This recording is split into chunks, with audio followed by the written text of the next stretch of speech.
Vamos a seguir con esta serie que iniciamos, serie Conceptos Bíblicos Fundamentales,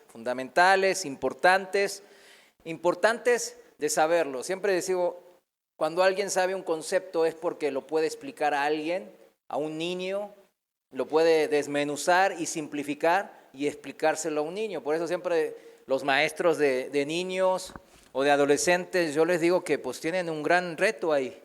Y no es fácil, es más difícil enseñar a los niños a veces porque a veces cuesta bajar eso al nivel de los niños. Pero ya una vez que lo hacen, se nota que, pues sí, o sea, esos temas empiezan a fluir. Y es eso lo importante de saber los conceptos, el pensamiento de Dios en estos puntos importantes que el Señor quiere que sepamos. El tema 5 es una continuación del tema que estuvimos viendo las últimas enseñanzas, el pecado. Tema 5, el pecado, es el pecado, el ser independientes de Dios. Y el ser independientes de Dios. El pecado es un concepto bíblico que debemos de entender muy bien, mis hermanos. Vamos a orar, a pedirle sabiduría al Dios para que nos vaya guiando en esta enseñanza. Señor, te damos gracias hoy. Hoy estamos aquí, dispuestos, reunidos, con el corazón abierto, clamando a ti, Padre, para que tú abras esos cielos y derrames de tu sabiduría en nuestras vidas, en el nombre de Jesús. Amén.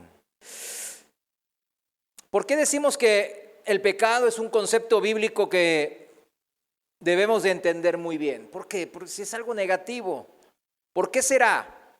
Porque, como preguntamos la vez pasada, ¿cómo entender el valor de nuestra salvación sin saber de qué nos rescató? Muchas veces somos mal agradecidos con el Señor porque menospreciamos el rescate que Él realizó por nosotros. Muchas veces decimos, no, eso pasó hace 2000 años. Pero eso que pasó hace 2000 años es la causa misma de la por qué hoy nos encontramos aquí. Si no, no tiene caso estar hoy aquí sentados. ¿Qué caso tendría? Podríamos estar viendo una novela, una película, estar con la familia, trabajando, yo qué sé, sacándole provecho al tiempo de otra manera. Pero estamos hoy aquí porque hemos entendido en diferentes maneras y en diferentes niveles, pero sí hemos entendido, aunque sea un poquito, de lo que implica la salvación, de qué cosa nos rescató.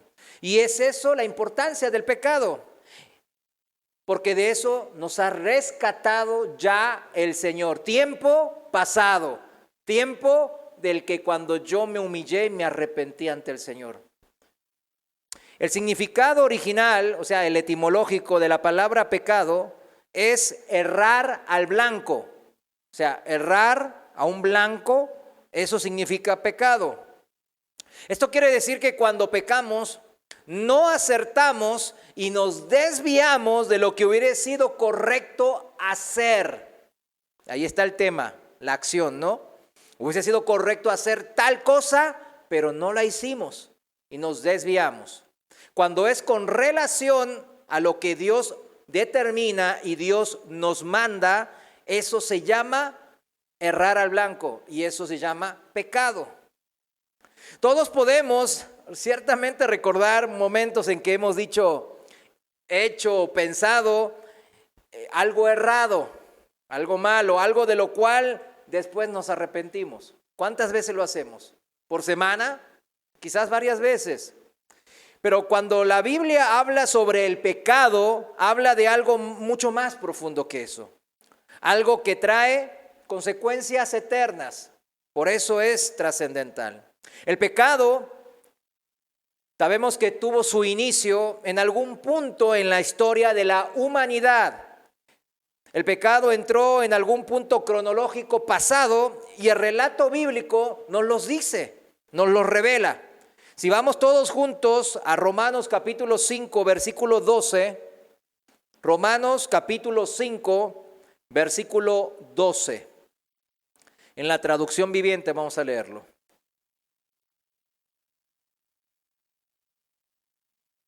Pues aquí está en la pantalla, dice así la palabra de Dios.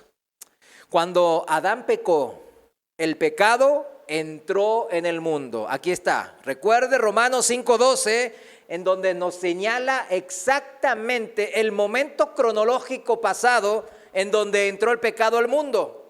Y dice, el pecado de Adán introdujo la muerte, porque van de la mano. El pecado y la muerte van de la mano. De modo que la muerte se extendió a todos, porque todos pecamos. Nosotros somos descendencia de Adán, del primer hombre. Por eso nosotros tenemos la genealogía, o sea, los genes de Adán. O sea, nacimos con el pecado morando en nosotros. Nota, acá hay una nota y aclaración. Para los cristianos que quieren introducir la teoría de la evolución al relato bíblico, es importante aclarar esta situación. Está más que claro que la muerte entró al universo natural, al universo que vemos en el huerto del Edén hace 6,000 años. Sabemos que 6,000 años es un aproximado de la historia de Adán, ahí en Génesis capítulo 2 y 3, ahora. Eso se puede sacar con cuentas matemáticas simples, sumando las eras que nació, engendró al tal edad, engendró a tal y vivió tantos años. Y sumando todas esas eras hasta Jesús, suman 4,000 años aproximadamente. Yo ya lo he comentado que yo mismo hice mi propia verificación al respecto. Y de Jesús ahora, pues está más que obvio, ahí está más fácil todavía, pues pasaron alrededor de 2,000 años. Entonces, entre los antes de Cristo y después de Cristo, como se divide la historia, suman 6,000 años. Entonces, ¿cuándo entró el pecado al mundo? Cuando Adán cometió pecado, cuando Adán se rebeló contra Dios y hizo lo que no debía. Y eso fue hace 6,000 años. Entonces, la muerte, ¿cuándo entró? Con el pecado, como dice la palabra. Entonces, ¿cómo vamos a conciliar como cristianos, como creyentes de lo que está escrito en la palabra de Dios en la Biblia, la teoría de la evolución que dice que durante millones de años las especies diversas estuvieron muriéndose, los que eran menos aptos y los más aptos desarrollándose? Durante millones de años, millones de especies estuvieron muriendo según la teoría de la evolución. Entonces, ¿cómo puede ser que desde el púlpito haya hermanos, predicadores, que prediquen esta mezcolanza?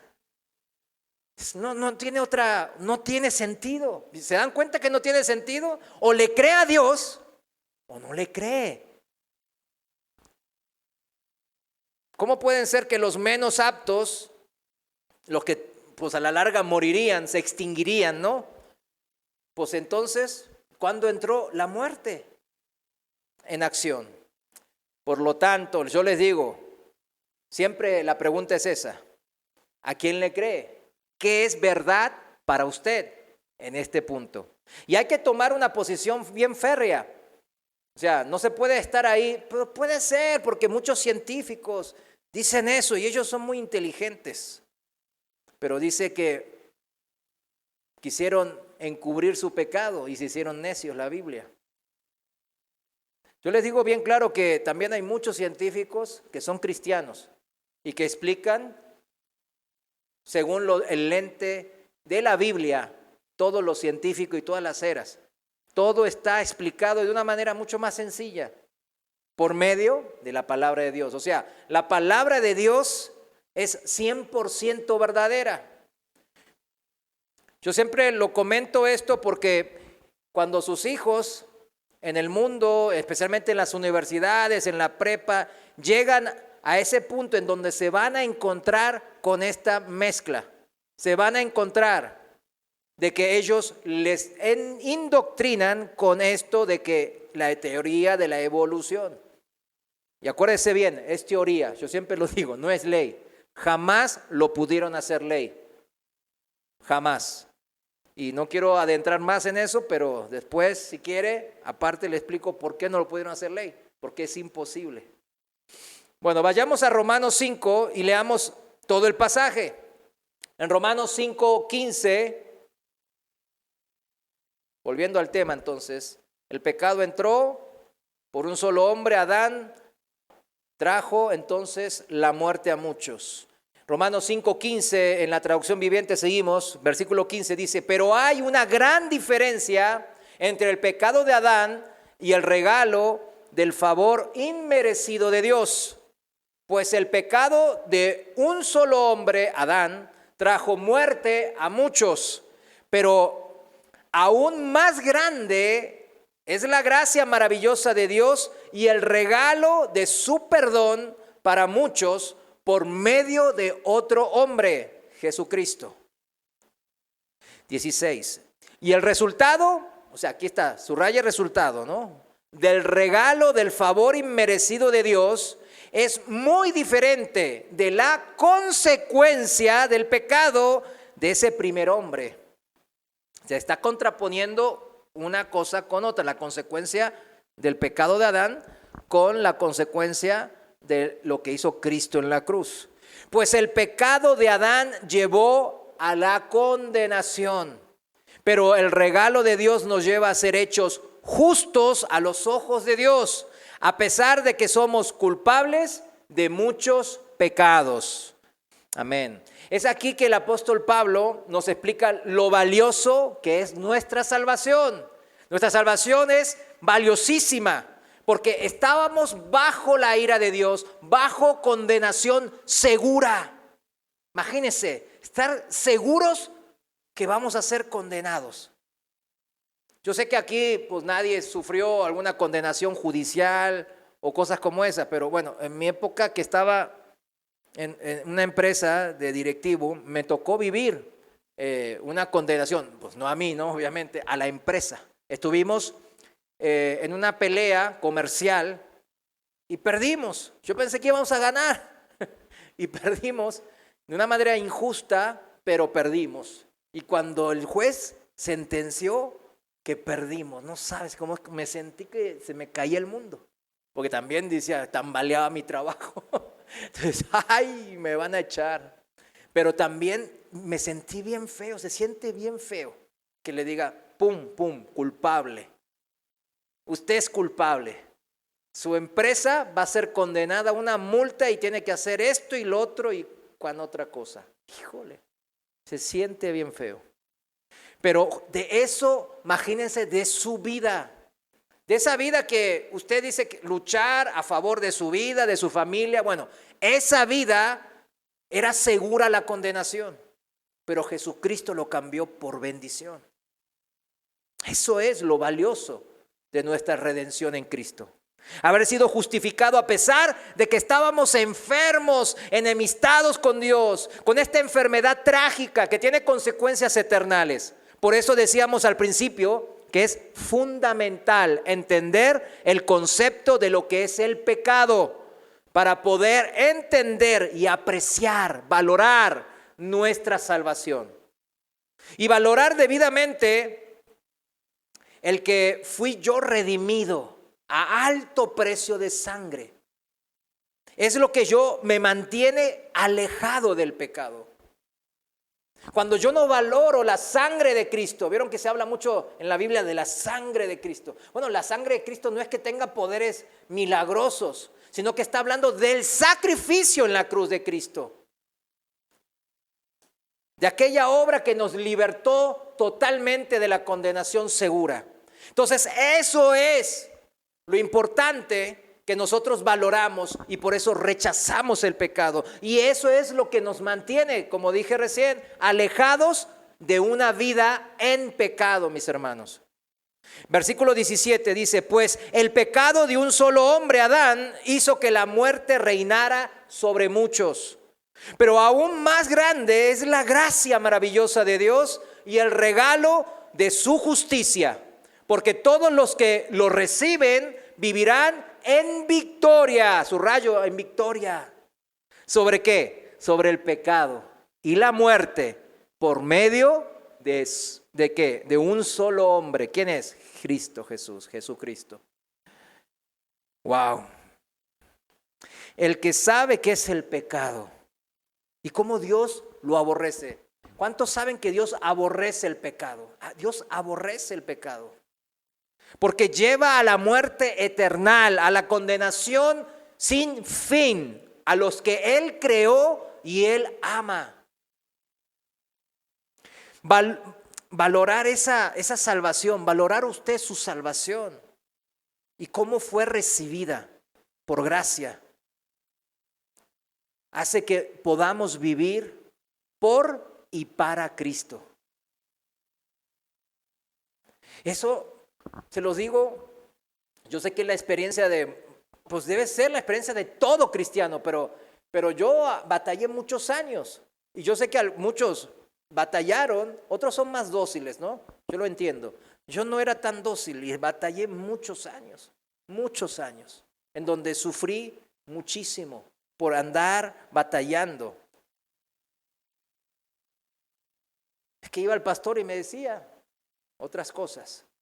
Entonces, yo seguía batallando y no podía salir de la prisión del pecado.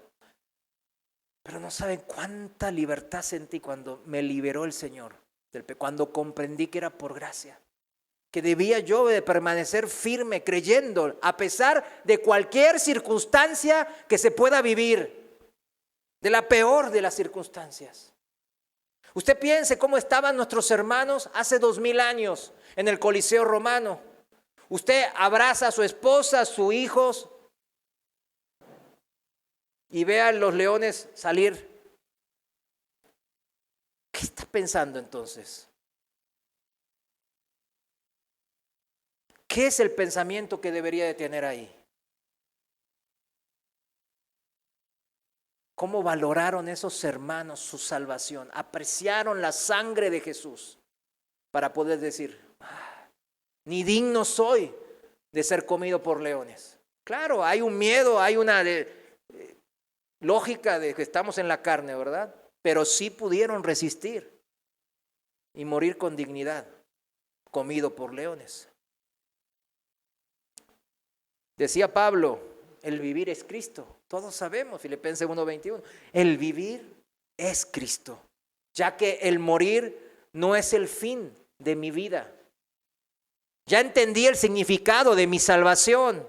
Ya entendí que cuando muero físicamente solo es una continuación de mi vida en Cristo. Para los que vivimos en Cristo viene la continuación, pero una continuación que ahora sin esta carne que me jala al mundo, sin esta carne en donde mora el pecado, sin esta carne que me tienta y me seduce al pecado, ahora la muerte física es ganancia porque me libera justamente de mi carne. La muerte física es la continuación de una vida eterna que yo ya inicié cuando yo me humillé en la cruz de Cristo. No es algo de repente, ya de repente voy a cambiar cuando muera. No. Cuando muera es una continuación de lo que yo estoy viviendo en esta vida.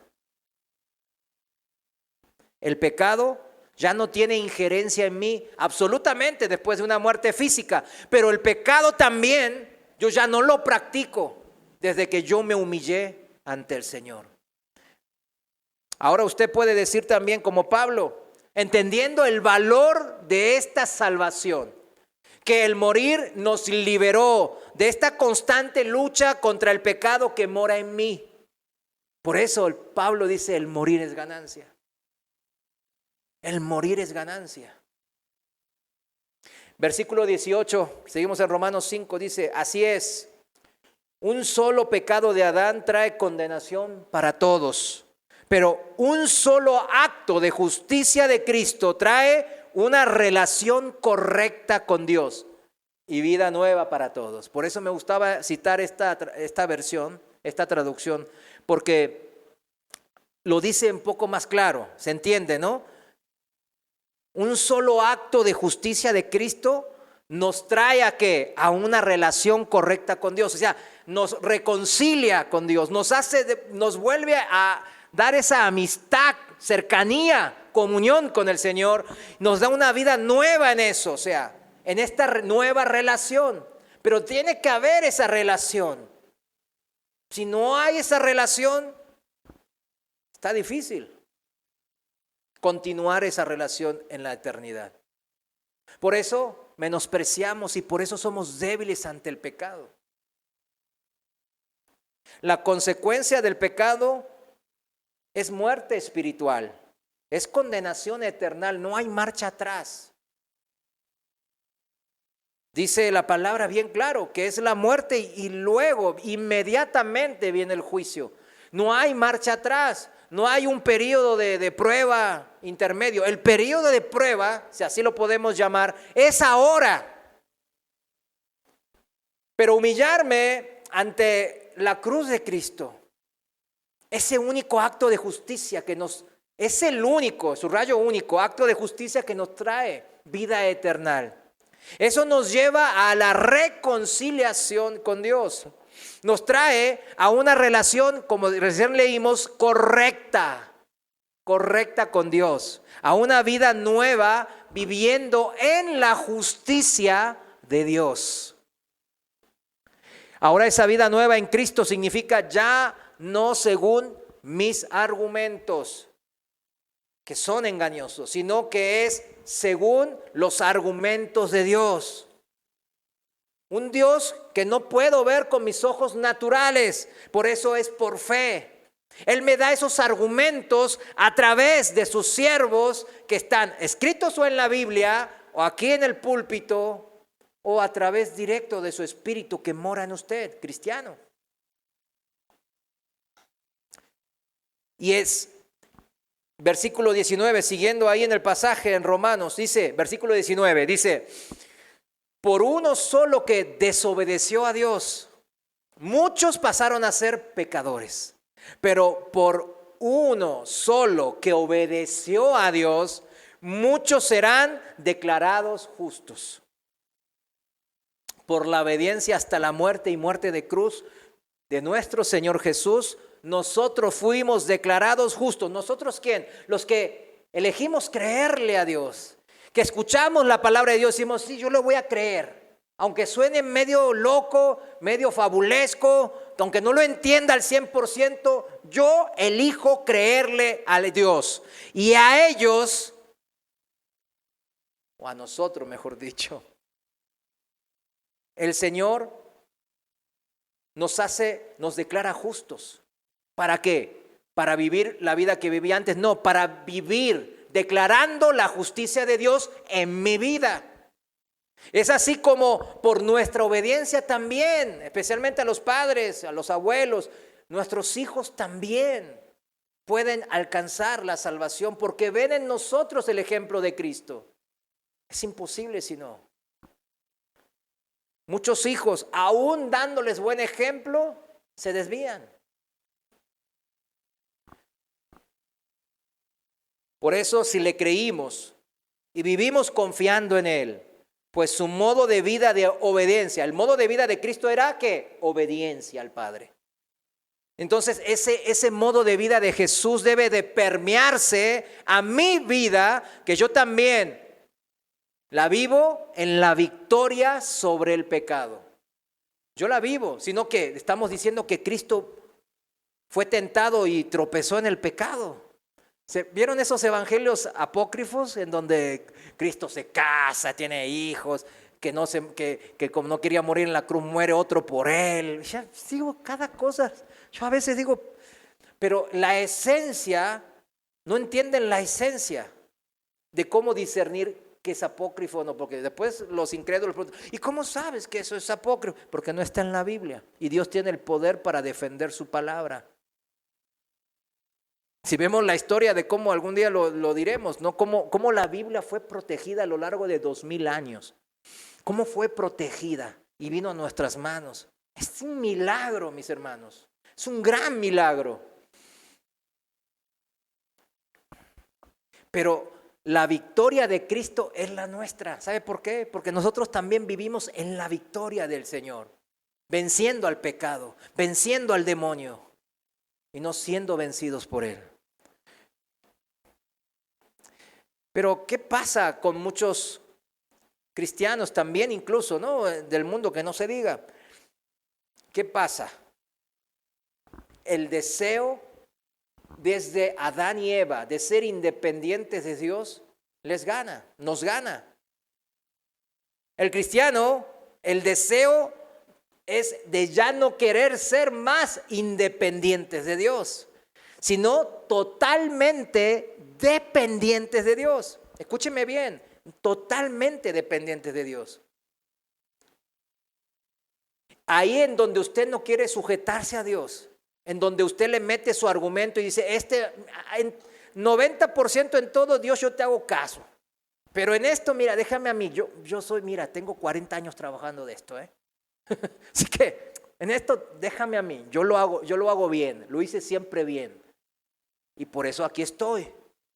Así que en esto sí, déjame a mí, ¿Vieron cómo suena? Yo se los dije así para que ustedes mismos lo razonen. ¿Cómo suena? Bien mal, ¿no? Bien orgulloso, soberbio, bien rebelde.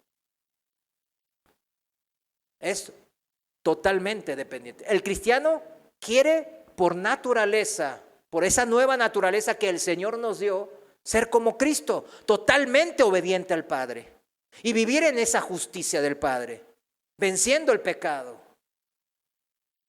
Estábamos mencionando que el pecado entró en escena en el mundo cuando Adán y Eva se rebelaron ante la instrucción de Dios. Dios en Génesis 2 les dio una instrucción a Adán y a Eva bien clara.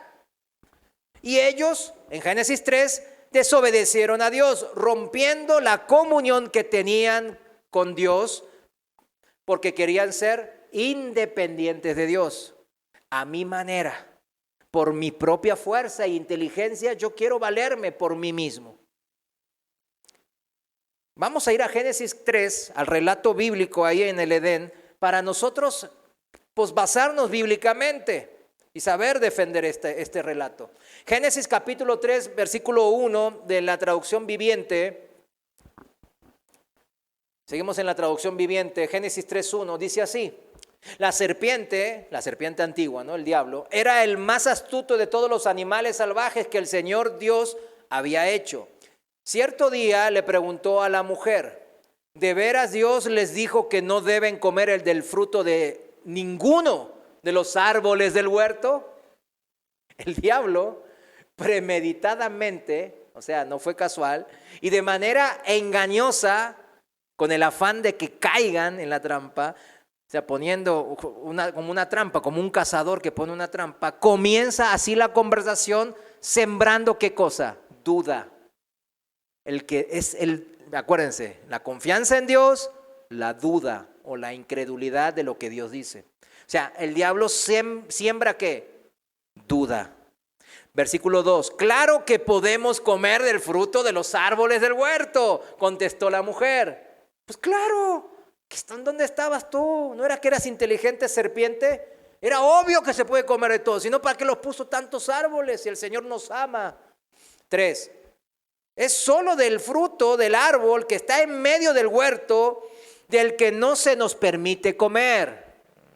Dios dijo, no deben comerlo, ni siquiera tocarlo. Si lo hacen, morirán. La mujer, Eva, y por obvias razones el hombre, Adán también, sabían de qué cosa, de las instrucciones de Dios, de lo que el Señor les había instruido, ordenado. 4, la respuesta de la serpiente antigua fue, no morirán. Respondió la serpiente a la mujer, Dios sabe que cuando coman del fruto se les abrirán los ojos y serán como Dios, con el conocimiento del bien y del mal. La astuta serpiente antigua, Satanás, también sabía de las instrucciones de Dios y sabía también por dónde entrar y tentarlos. Si les decía que podían tener la capacidad del conocimiento del bien y del mal, como Dios lo tenía, era una oferta ciertamente tentadora. Y realmente era una media verdad, ¿sí o no? Era una media verdad. porque sí iban a tener esa capacidad. Pero el hecho no se encuentra en la capacidad que yo pueda obtener, el beneficio que yo creo que es bueno o malo, sino en obedecer a Dios. De eso se trata. ¿Vieron cuando dicen la típica pregunta? No, si viene un mafioso y te dice, te doy $1,000,000 si me guardas estas armas en tu casa y no va a pasar nada. Y no eres cómplice de nadie. Nomás me guardas estas armas, yo te doy $1,000,000. No, ¿qué $1,000,000? Vamos a ponerlo así. O hasta $100,000. Y ya igual estamos temblando a veces. Y sí, es una oferta tentadora. Y digo, no, pues yo no estoy matando a nadie. Yo no soy un asesino. Yo nomás estoy guardando, estoy ejerciendo de bodega. Y yo no miro esas cosas. El conocimiento del bien y del mal, pues es bueno. Me va a hacer inteligente. Pero ese no es el punto.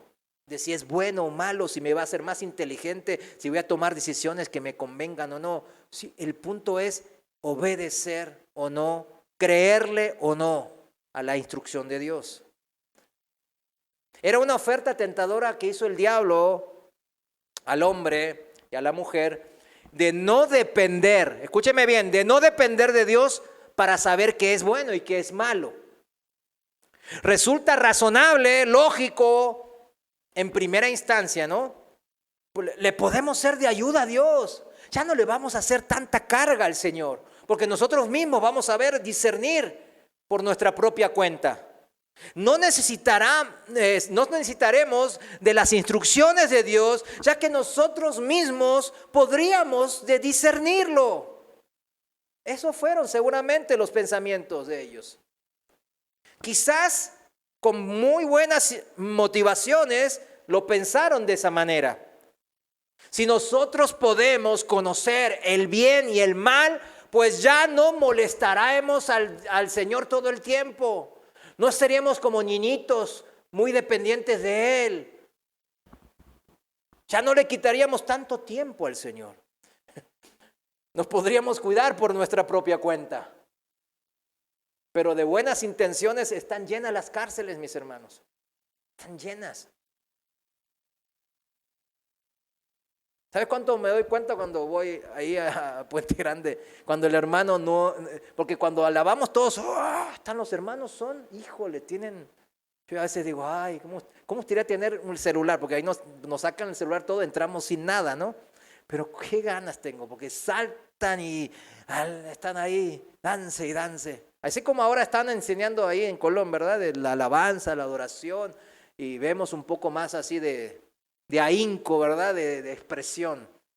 Pero después, yo me doy cuenta de quién es el cristiano maduro o no, cuando empezó a hablar con ellos, porque mi trabajo allá no es a pasearme, sino es a poder dar el consejo de Dios a los hermanos. Para eso me llaman, ¿no? En las reuniones de allá. Entonces, me doy cuenta inmediatamente cuando, no, yo que es injusto que estoy aquí. Cuando empiezan a decir esa palabra, ¿qué pasa? Por ahí sí es injusto que estén ahí. Yo no tenía esa intención y así me agarraron así, y que robé para mantener a mis hijos, etcétera. Cuando empiezan a hablar ellos, ya sé que son cristianos recién convertidos. No necesito que me digan los hermanos, ¿no? Los líderes, los pastores de ahí. Entonces yo ya le hablo, escucho y ya bueno, trato de edificar al hermano, ¿no? A edificarlo para que el Señor lo haga crecer y lo use. Mire, Dios puso sus instrucciones para ordenar nuestras vidas. Ya lo dijimos, los que estamos en esta congregación lo sabemos bien claro. Para ordenar nuestras vidas, para que sean de beneficio para nosotros. Siempre la instrucción de Dios es eso. Para que disfrutemos del regalo mismo que Él nos dio. ¿Cuál es el regalo que Él nos dio? La vida misma. Él nos dio la vida misma, nos regaló la vida, pero Él quiere que las disfrutemos en su orden. Pero toda buena intención que podamos nosotros tener, si no está basada, mis hermanos, en la instrucción bíblica, en el pensamiento de Dios, pues siempre, siempre, mis hermanos, no lo dude, tarde o temprano, siempre llevará a desviarnos de la correcta manera de vivir, a errar el blanco de nuestras vidas. Siempre llevará a eso, mis hermanos. No se va a salir con la suya. Ese es el tema, mis hermanos. No nos vamos a salir con la nuestra. Siempre, mis hermanos, nos lleva a desviarnos de Dios, del propósito de Dios, de la voluntad buena y perfecta de Dios. Por más buena y motivación, buena intención que yo crea tener, sí, mis hermanos. La Biblia lo dice bien claro, que toda la Escritura es inspirada por Dios, toda. Y útil, o sea, redituable, beneficiosa. ¿Para qué? Para enseñarnos a vivir, para corregirnos y para instruirnos, edificarnos. ¿En qué? En la justicia de Dios. A fin de que nosotros, los siervos de Dios, porque el cristiano tiene que ser un siervo de Dios, o en su casa, en donde sea, servir a los propósitos de Dios. A fin de que este siervo de Dios esté enteramente capacitado para toda buena obra. Mi trabajo es capacitarlos, ayudarles a capacitarlos a ustedes. Ese es mi trabajo. Si es así, si le cree a Dios, si confía en esta palabra, pues debo entonces usted, de cuadrarme al consejo de Dios, a sus instrucciones, y no querer seguir viviendo independiente de Dios. En la iglesia moderna, siempre yo digo iglesia moderna entre comillas, donde han surgido en medio de nosotros innumerables falsos maestros. Ahí están en el YouTube, en todos lados. La Biblia les llama lobos rapaces porque de las instrucciones, como la serpiente antigua, de sus engaños, de sus instrucciones, de sus sugerencias y consejos, siempre lleva a condenación y muerte, a vivir alejados de Dios. Por eso le dicen que son lobos rapaces, porque destruyen nuestras almas, nos desvían de la grey, alentando a seguir en nuestras vidas alejados, independientes de Dios.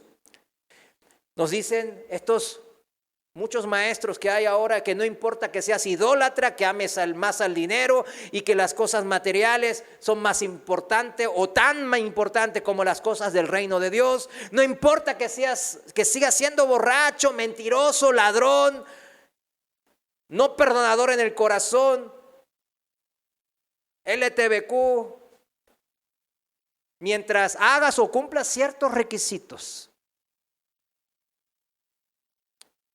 O ningún requisito, porque Dios es amor. Cuando Dios lo dice bien claro en su palabra inspirada, que el verdadero amor está ¿en dónde? En la obediencia. Por eso lo pusimos ahí, para que aquí en esta congregación, yo no quiero que el Señor me diga, yo te digo que no, dices, ahí está. Juan 14:21, el que tiene mis mandamientos y los obedece, ese es el que me ama. Y el que me ama será amado por mi Padre. Y yo le amaré y me manifestaré en él. Aquí es lo importante. En mi vida el Señor se manifiesta. Hay poder de Dios fluyendo a través de mi vida. ¿Cuándo, mis hermanos? Cuando yo amo a Dios. Cuando yo me sujeto y no ando en forma independiente de sus mandamientos. Pero caemos ante el engaño del demonio, nos dejamos seducir por las perversiones de nuestros corazones. Y pensamos, Dios dice así está escrito, pero, yo pienso, yo creo que igual así, y ahí cuando decimos pero, empiezan los problemas. Como Adán y Eva en el huerto del Edén. En estos tiempos finales, mis hermanos, el Señor nos los advirtió que iban a salir muchos falsos maestros, mucha doctrina podrida que nos llevan a la condenación. Pero debemos de ser cuidadosos, mis hermanos. Muchos cristianos piensan que está bien, por ejemplo, yo les voy a citar nomás 2 ejemplos. Muchos cristianos piensan que no congregarse físicamente, ¿no? O sea, venir a la iglesia. Piensan que pues está bien. En la pandemia, pues no nos congregábamos, ni modo que nos vayamos todos al infierno por no congregarnos. No, o sea, se arman sus propios rollos aquí que no son bíblicos. No necesito congregarme, yo sé a quién he creído. Pero si ha creído en Cristo y toda su palabra es inspirada por Dios, ¿por qué no lee la palabra de Dios y se es rectificado de ella? Por ejemplo, en Hechos 2:42, ¿qué dice la palabra? Hechos 2:42 en la Reina Valera contemporánea dice, los cuales se mantenían fieles. ¿Quiénes? Los convertidos, los que escucharon la prédica de Pedro y creyeron en Cristo Jesús. Dice, las cuales, estas personas que creyeron y se arrepintieron, se mantenían fieles. ¿A qué cosa? A las enseñanzas de los apóstoles y en el mutuo compañerismo, dice en la Reina Valera contemporánea, mutuo compañerismo, en el partimiento del pan y en las oraciones. En la traducción viviente dice aquí en el versículo 42, todos los creyentes, ¿quiénes? Todos los creyentes, todos los de la fe, se dedicaban, o sea, vivían de las enseñanzas de los apóstoles a la comunión fraternal, ahí está el compañerismo de los hermanos en Cristo, a participar juntos en las comidas, y aquí en esta versión dice, entre ellas, la cena del Señor, recordando la importancia y el valor de lo que hizo Cristo, que nos redimió del pecado. Y termina, y a la oración. Sí, ahí está escrito, ¿no? Dicen, no, ahí está escrito. Pero tengo yo una fe tremenda, hermano, que yo no necesito congregarme. Tengo una fe tremenda. Yo tengo la suficiente madurez espiritual para no congregarme y que no afecte mi vida espiritual. Pero eso no está escrito. Al contrario, la Biblia nos aconseja y nos instruye a congregarnos. Dice en 1 Tesalonicenses 5:11, en la Reina Valera contemporánea, 1 Tesalonicenses 5:11 dice, por lo tanto, anímense y edifíquense unos a otros, como en efecto ya lo hacen. O sea, los tesalonicenses, la iglesia en Tesalónica, ya los hermanos se congregaban y se animaban y edificaban unos a otros. Esa es la esencia de la iglesia. Nuestros pensamientos, fíjense, así son de engañosos. No estoy según la Biblia, pero voy a estar bien. Y cuando estoy mal, Señor, ¿por qué? Y el Señor, yo no sé qué estará. El Señor estará, ay, Pedro, mira mira Gabriel, sigue, ¿qué hacemos? ¿Quieres que vaya y le hable como a Daniel el profeta? No, déjalo, ya tiene la Biblia, ya tiene el pastor, ya tiene el Espíritu Santo, que es mejor que ti, Gabriel. Anímense y edifíquense unos a otros. Eso se puede dar en un contexto no virtual por el Zoom. Se puede dar en un contexto físico aquí entre nos. Nuestros pensamientos siempre ahí están latentes, dispuestos para salir a argumentar en contra de Dios y permanecer independientes de Dios. ¿De veras Dios les dijo eso? ¿De veras Dios te dijo eso? ¿Estás seguro? Sí, lo leí en la Biblia. No, pero lo interpretaste mal. Siempre nuestros argumentos están ahí para independizarnos de las instrucciones de Dios. Ahora que fueron las fiestas patrias, ¿qué gritábamos? Vivan mis argumentos, ¿no? ¿Verdad que no? Vivan mis pensamientos más sabios que los de Dios. Pero no lo gritábamos así, pero muchos andaban ahí celebrando la independencia con Dios. Los que estamos en el ministerio, nuestra labor es darnos cuenta de este tipo de enfermedad, de síntomas que vemos, de este espíritu de independencia, si así que lo podemos llamar. Hay un pasaje, por ejemplo, otra de las cosas que en estos últimos tiempos muchos se engañan y se dejan engañar. Hay un pasaje que jamás lo he citado, fíjense, jamás lo he citado porque no quiero que mis hermanos que comienzan en la fe piensen de una manera equivocada. Pero miren, vamos a Hebreos 13:17. En Hebreos 13:17, en la Reina Valera contemporánea, está bien claro la instrucción del Señor. ¿Qué dice ahí? Obedezcan a sus pastores y respétenlos. Ellos cuidan de ustedes porque saben que tienen que rendir cuentas a Dios. Así ellos cuidarán de ustedes con alegría y sin quejarse. De lo contrario, no será provechoso para los pastores. No, para la gente que se congrega, para los hermanos en Cristo, no será provechoso. Y aquí hay que interpretarlo de una manera sana, que es, ¿cómo puedo vivir una vida en donde puedo aprovecharme de los beneficios de Dios? Una vida provechosa en lo espiritual que se derrama en todos los aspectos de la vida, obedeciendo y respetando a las instrucciones que aquí en la iglesia, en la congregación nos dan, el liderazgo en la iglesia, los ministros.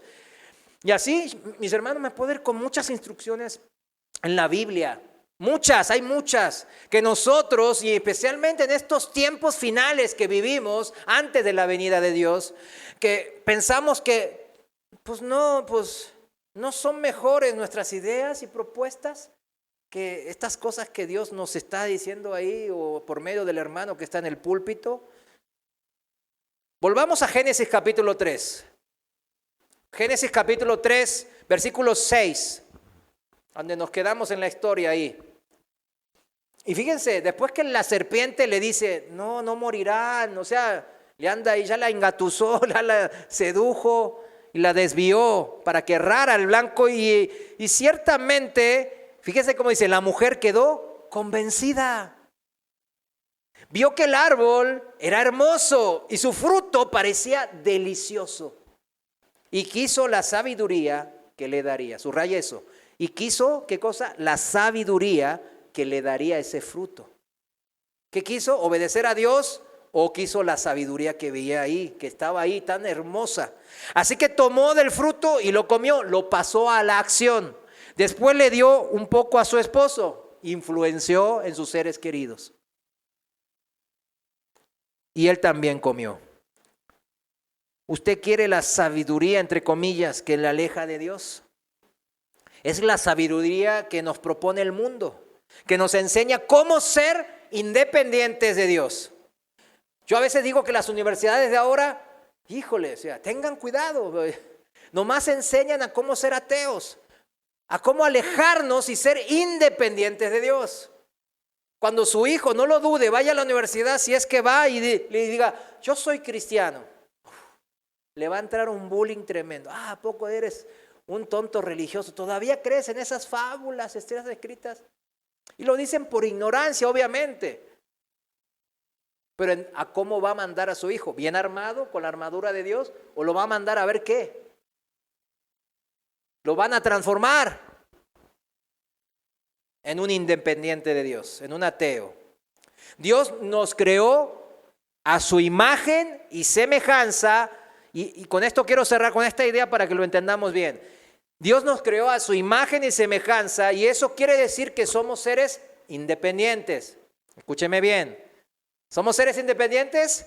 Porque tenemos libre pensamiento, libre albedrío, con capacidad de decisión propia, decidir por propia cuenta. ¿Sí me explico por qué somos independientes? Porque fuimos creados a imagen y semejanza. Dios es un ser con decisión propia, ¿verdad que sí? Entonces, pero ahora viene el tema, ¿no? Dios nos da instrucciones, nos crea a su imagen y semejanza, nos da esa capacidad de propia decisión, pero nos da luego instrucciones, mandamientos, pero no nos esclaviza para que las cumplamos. Nos dice, esto es lo que debes de hacer. Mas, sin embargo, no nos quita la independencia de elegir lo contrario. Sino Dios nos dice, esto es lo correcto, esto es lo justo, lo bueno para ustedes, lo que en verdad es conveniente para nuestras vidas. O sea, la independencia nuestra radica en tener el poder de elección, de decidir por cuenta propia. Pero la dependencia de Dios debe darse en saber elegir la opción de Dios, siempre. ¿Sí se entendió? Si se entendió esto, ya salgamos al mundo a vivir en victoria, de victoria a victoria. Porque esta es la manera que vive un cristiano más que vencedor.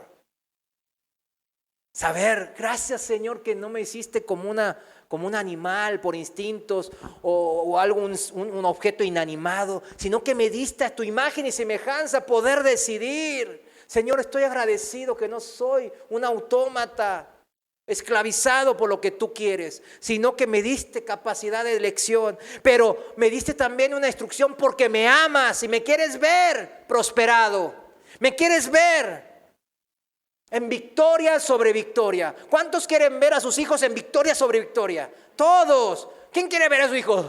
Papá, hoy eligieron a otro para el ascenso en el trabajo. Papá, fui el último en esto. En la escuela soy el más malo, soy el más burro. Nadie quiere ver hacia su hijo. Quieren verlo en victoria sobre victoria. Y el Señor, nuestro Padre Celestial, así nos quiere ver. Pero eso se logra en nuestra independencia, como fuimos creados a su imagen y semejanza. Pero en la dependencia, al siempre elegir la instrucción de Dios por sobre lo que yo pienso que es bueno. La opción de Dios siempre. Entonces, lo malo, lo dañino para nosotros en ser independientes de Dios es al tomar decisiones que infringen la ley. ¿La ley de quién? De Dios. La instrucción, su mandato. Lo malo, lo dañino en nuestras vidas es elegir la otra opción. Como vimos entonces, según la Biblia en Génesis 3, el primer pecado que cometió la humanidad, Adán y Eva, no fue algo cruel. No fue algo cruel. No fue algo, ay, qué horror esto de Adán y Eva, ¿qué les pasa? Qué desalmados, qué inmorales, asesinos. No fue nada así. Tuvo lugar cuando Adán y Eva fueron tentados por el diablo al plantearse ¿qué cosa? La independencia de Dios.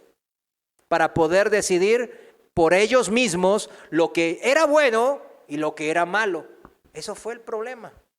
Se imaginaban que podían perfectamente ser sus propios dioses.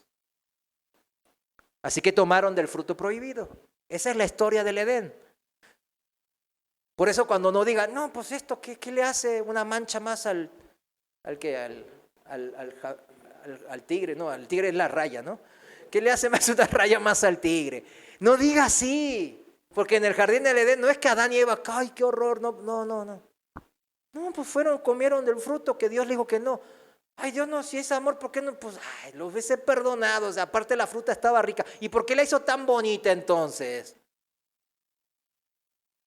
Eso, mis hermanos, les condujo de inmediato a la separación de Dios, a un sentimiento de culpa y de vergüenza que les hizo huir y esconderse de Dios, a quien después de aquello sentían que estaba en su contra.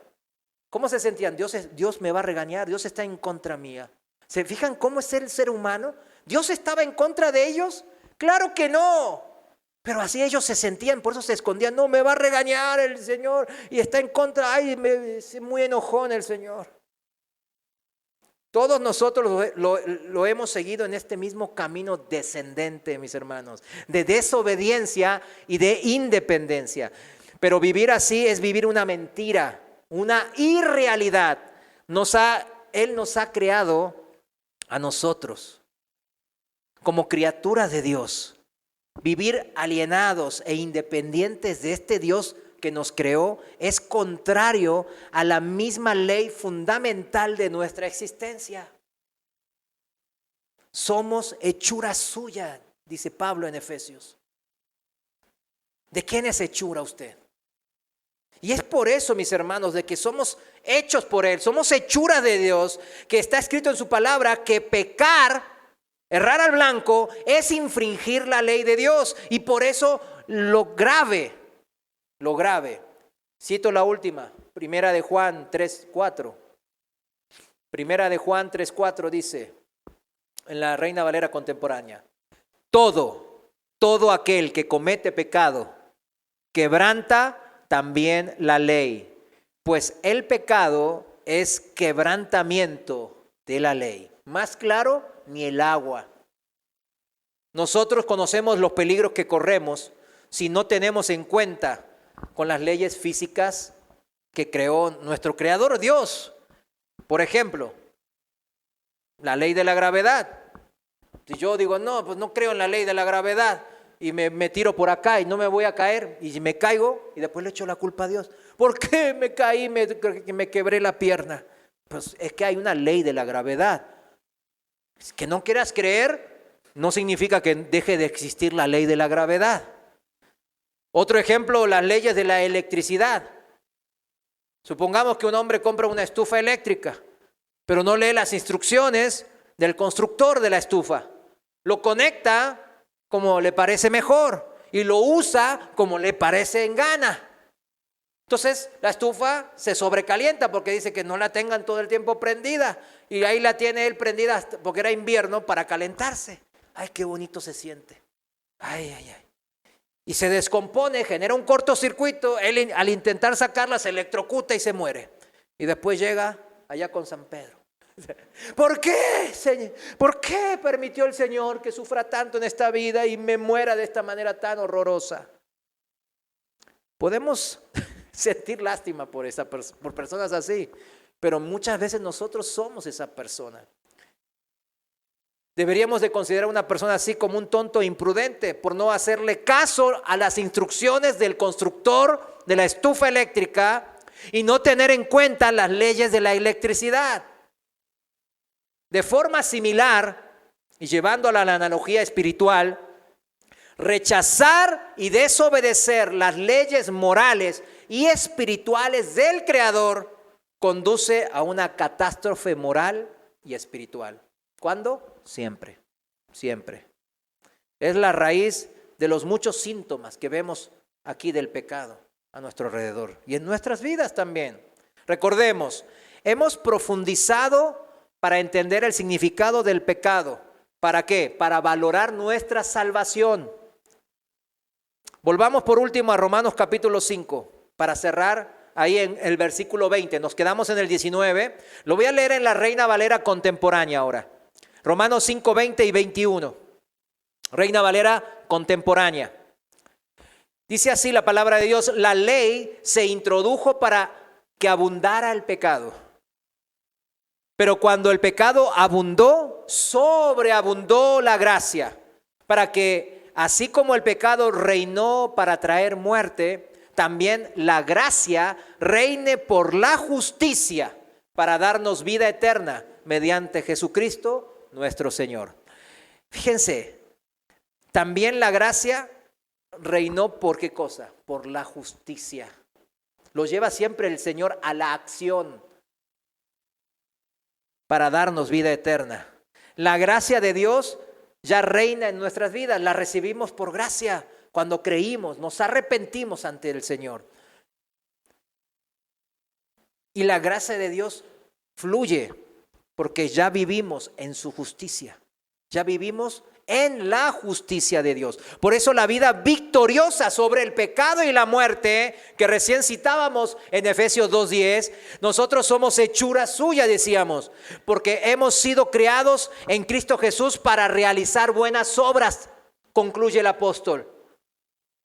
Si somos hechura de Dios, regenerados por el Espíritu de Dios, y el Espíritu de Dios mora en mí, ¿cómo voy a seguir haciendo las diabluras? ¿Cómo voy a seguir en el pecado, en la práctica del pecado? Si ya soy de Cristo, ya vivo para Cristo. Entonces voy a realizar las obras de Cristo. Por eso dice en Efesios 2:10, somos hechura suya. Por eso decimos, fuimos creados en Cristo Jesús. ¿Para qué? Hay un propósito para buenas obras. No hay que poner el caballo, el caballo detrás de la carroza, ¿verdad? La carroza tiene que estar atrás.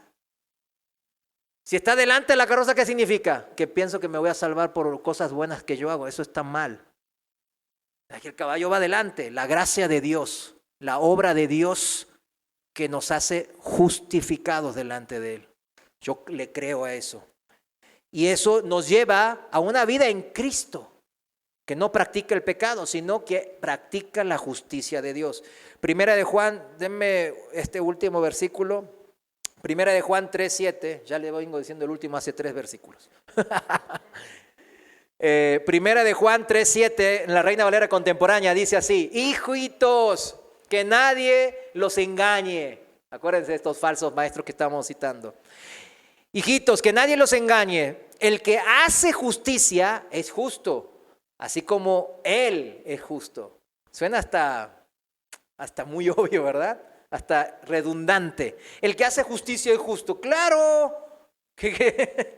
Pero lo compara como Él es justo. O sea, nosotros seguimos el ejemplo de Cristo.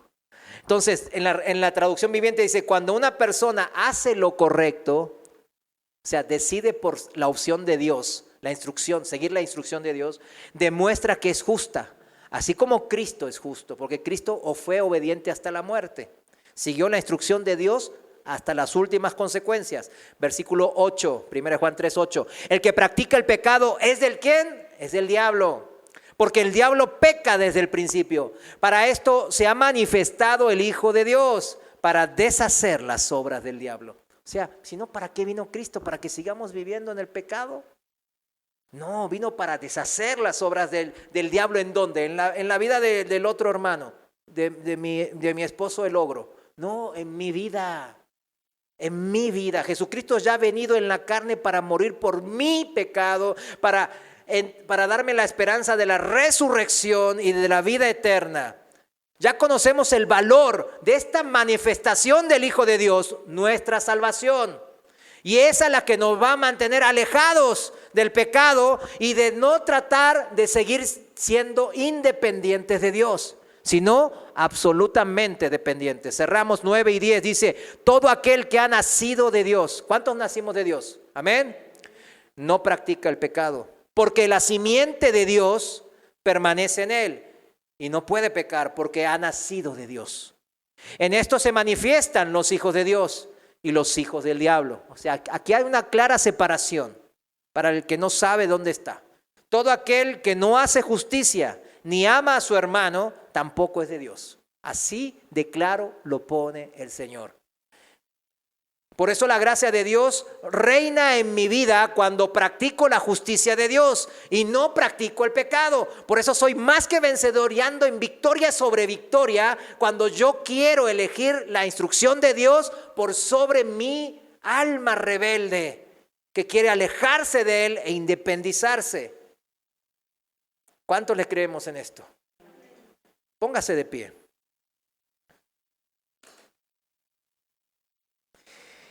Dice la palabra de Dios, escuche bien, ahora reina en cambio la gracia maravillosa de Dios en nuestras vidas, la cual nos pone en la relación correcta con Dios y nos da como resultado la vida eterna por medio de Jesucristo nuestro Señor. Si el pecado reina todavía en mi vida, si practico el pecado, Señor, sin remordimientos, tenemos que reconsiderar mi relación contigo, mi Dios. Hermano, si permaneces en independencia de la voluntad de Dios, debes de replantear tu vida y volver bajo las alas del Omnipotente. Alejados de Dios, nada podemos hacer, dice tu palabra, Señor. Alejados de Dios, Señor, nada podemos lograr, mucho menos vencer al pecado que mora en nosotros. Señor, nos has redarguido, nos has corregido, nos has rectificado en el día de hoy. Y el pecado ya no reina en mí. Reina tu justicia, mi Dios, porque ya fuimos justificados delante de ti. Fue por gracia. Y toda mi vida gime a una, así como la creación. Porque quiero y anhelo verte cara a cara, mi Dios. Pero tú nos has dado al Espíritu. y podemos estar en comunión íntima, personal, uno a uno con el Espíritu de Dios en nuestras vidas personales. Señor, te damos gracias. Te damos gracias porque sabemos que esta vida eterna ya ha comenzado en esta vida temporal. Y en esta vida temporal, Señor, yo hemos elegido aquí con mis hermanos seguir tu instrucción, elegir tu palabra y depender absolutamente de ti, mi Dios. Y anhelamos aquel día cuando te veamos cara a cara y cuando la nueva Jerusalén baje del cielo y en ella no entrará nadie que sea impuro o detestable o falso o mentiroso, sino solamente los que están inscritos en el libro de la vida del Cordero. Señor, aquel día anhelamos, Señor, y mientras tanto, Señor, permanecemos en victoria sobre victoria, prosperados, dependientes de tu palabra. En el nombre de Jesús te damos gracias. Amén. Amén. Pues Dios les bendiga y Dios les prospere. Bendiga ahora a su hermano. Bendígalo.